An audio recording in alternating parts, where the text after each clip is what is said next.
Come on in. Get in here. It's 8 o'clock, like on the nose. Get in here.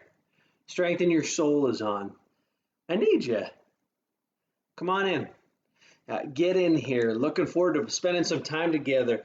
Uh, as always, our schedule 8 o'clock. We open up 8:01 roughly. We have a drink together. 8:02 we start our teaching for tonight, and then at 8:10 we try, and about 8:15 we wrap up, give or take a minute or two. So come on in here, grab a drink. I was gonna have a tea, but the weather's way too nice. Plus, also I don't feel like having a tea. So I instead I grabbed a bubbly sparkling water, as endorsed by Michael Bublé. Tonight it's strawberry. So grab a drink. Probably on Thursday or Friday, I'm going to have something fancy. Maybe something a little harder. But come on in, say hello. It's good to be with you. I want to start a series on over this week on how do we deal with emotion, and actually how do we access it appropriately? How do we master it? Because part of what Jesus said is we should do that. So grab a drink and get in here. We need you. I'm feeling good tonight. Uh, Feeling extra optimistic. So come on in and get a drink. And in about 10 seconds, we'll take a sip together and we'll cheers. And we're going to talk about how do you redeem rage? How do we use anger? So with that being said, uh, let's grab a drink. And here we go. Cheers.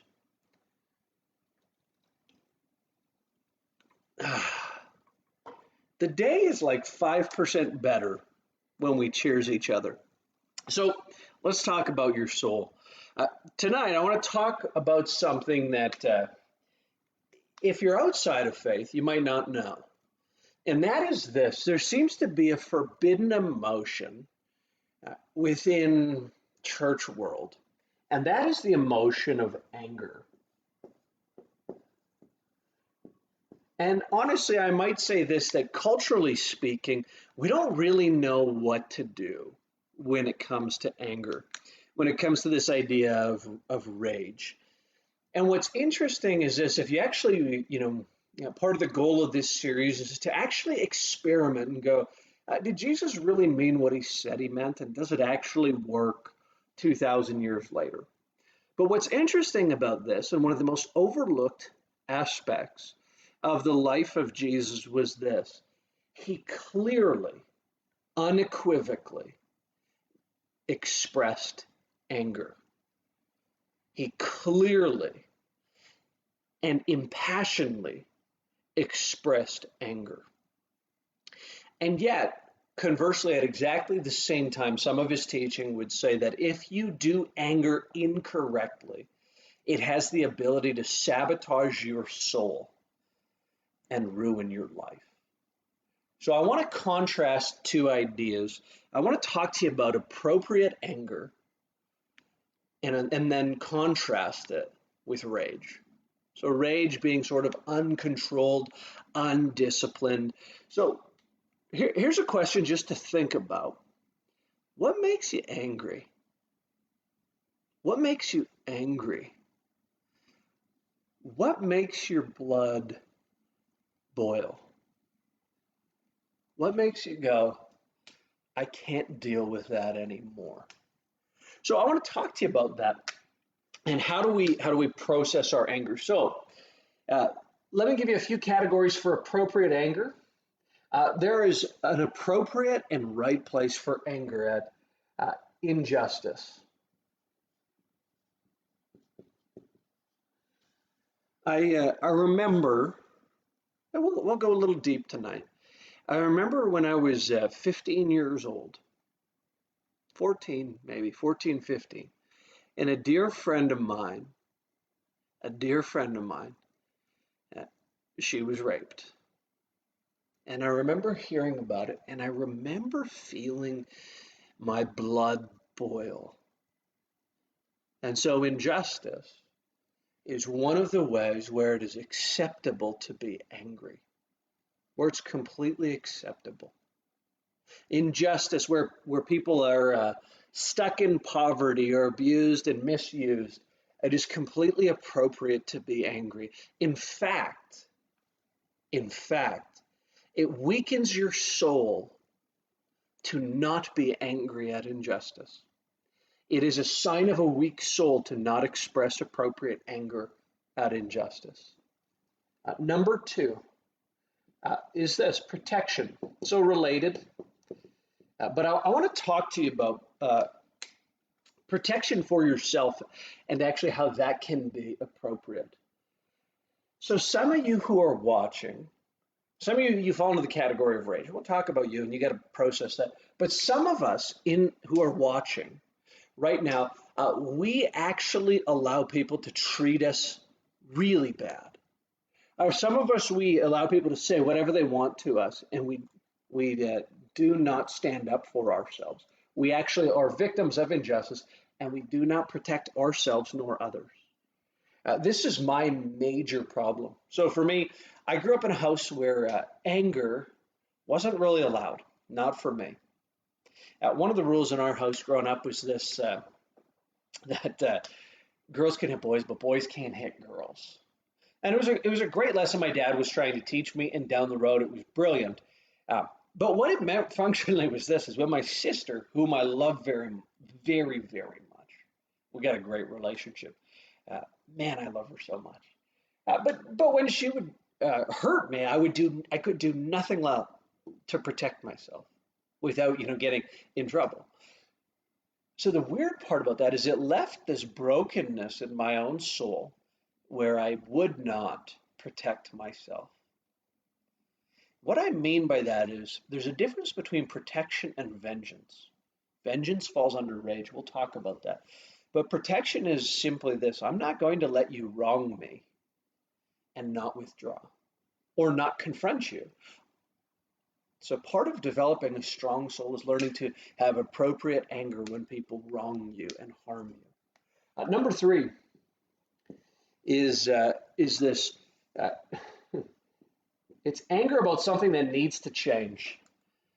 So I'm going to say something that may be controversial. You might hate it. You might tune out right after I say this, but I'm gonna say it anyways because I want to, and I think it'll help some of you. Some of you, you're angry with yourself. Now, there's a difference between condemnation and anger with yourself about where your life is at.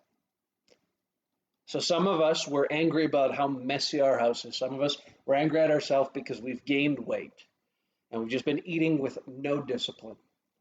And what we're actually feeling, what we're actually connecting to, is part of God's anger at our own disorder. God is angry. Jesus is angry. We talked about that. The universe actually expresses anger. And so there's an appropriate anger, not condemnation, but an appropriate anger at oneself to go, I need to change. I must make change. So there's injustice, there's protection for yourself or others. These are all acceptable expressions of anger. And then there's the willingness to change. Now let's talk about rage, and we'll put it in black so it seems more foreboding. Let's talk about rage. So number one, rage shows up with vengeance. We've talked a bit about forgiving others and the absolute importance of that. But is there anyone in your life that you want to pay back? Who in your life are you going, I can't wait to pay them back? That is a sign of the type of rage that Jesus says will ruin your soul. It will ruin your soul. Number two, honestly, there's just like aggressive, uncontrolled anger or rage that is super toxic. And if you have it, you know it. And people walk around you on eggshells because you know and they know that you could explode. They just know. And so I'll put a couple points under there. Usually, this is either an attempt, I'll say this, it's always an attempt to cover pain. This kind of anger, always an attempt to not be hurt. So it has issues of control. During my doctoral studies, one of the things we talked about actually is this, especially in men who have a strained or fractured or non-intimate relationship with their dad. Typically, this kind of aggressive, uncontrolled anger that is trying to grab control is expressed. Very common, very common. And the third type of rage. So we got aggressive, uncontrolled anger, vengeance, uh, is simply this, sort of the assaulting anger. It's similar to the one listed above. So here's the question for reflection. We're going to shift into our trying time. So, appropriate anger, anger at injustice, uh, expressing appropriate anger. It has protection either for yourself or others, not vengeance, or it's a call to change. So, here's our question that we're going to think and pray about. Where am I appropriately angry? Spelt it wrong, but I don't care. And then underneath that, the appropriate nature of anger is that we would actually take action. It's to cause us to move forward, to work to bring justice to an unjust situation, to protect those we love, or even to go, I'm going to confront those who harm me so that I might offer them forgiveness, or I'm going to change. So where are you experiencing anger? We're going to ask that the universe, that God, that Jesus would search you and go, here's where you are, here's where you're angry, and here's what I need you to do about it. Because we want action. And we're going to take a step to do this. And then we're going to talk about rage, unprocessed pain. So here's the simple question. Who has hurt me? And the goal there is to forgive.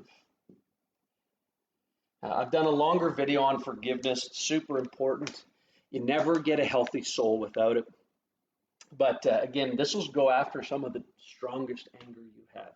So we're going to pause and we're going to spend a moment reflecting and praying, and we're going to think and pray at the same time. And often stuff will just pop into people's minds. I've had dozens of people tell me that actually stuff pops into their mind, thoughts, and they go, was that me or was that God? Was that the universe? Was that Jesus? Again, when I say the universe, for those of you who are watching, I use that language because some of you are outside of a faith system, and I think you're seeking actually Jesus. That's what I think. But I want to make the language accessible to you and actually respect your need to process. So let's try some stuff. Let's take a minute or two and just think and pray at exactly the same time. So let's go here. First question. God, where am I appropriately angry? And just let the first thought come into mind. And what do you want me to do about it? Keep in mind, honestly, our house is in need of a little bit of repair. And I'm angry about it. It's just a simple little thing. It's not right. I got a great house. And have the sense that I'm to take care of it. Like to start working on fixing it. So I'm going to start tomorrow. And then who has hurt me that I need to forgive? Second one, who has hurt me that I need to forgive? And just look for one name. Who has hurt me that I need to forgive? This one's strange for me. But there's an old coworker of mine that I will keep anonymous, but that I need to forgive. So I'm just going to say a simple prayer. I'm not going to use their name because I want to keep them anonymous, but I'll do it to model for you. God, I pray for this person I worked with. I pray, God, that you'd increase. I forgive them for the ways they let me down and the feelings of betrayal that I had. And God, I ask that they would have more leadership, that their family life would be blessed, and that, God, honestly, that even financially they'd have lots and lots of peace and abundance. Amen. So, anger needs to be appropriately expressed. There is appropriate anger, or there's rage that will make your soul poisoned. So, that being said, hope your soul's getting stronger. Thanks for tuning in. Don't forget to like, comment, share, subscribe. Hey, want to ask a quick favor of those of you who are watching or have watched this. If you could do me a favor and message or comment on any future topics that might be helpful for you. Anything you got, I'd love to just hear about this. It's super helpful for me, and it makes it more fun because we get to interact. With all that being said, I hope your soul's getting stronger. Hope you're feeling more connected with others and with God. And I'll say a quick prayer for you. I pray that you would learn how to appropriately express anger so that you could experience true joy. And that you might also find the places in life where your soul was designed to make a difference. And I pray you have a great night. Thanks again for tuning in, and we'll see you tomorrow, 8 o'clock.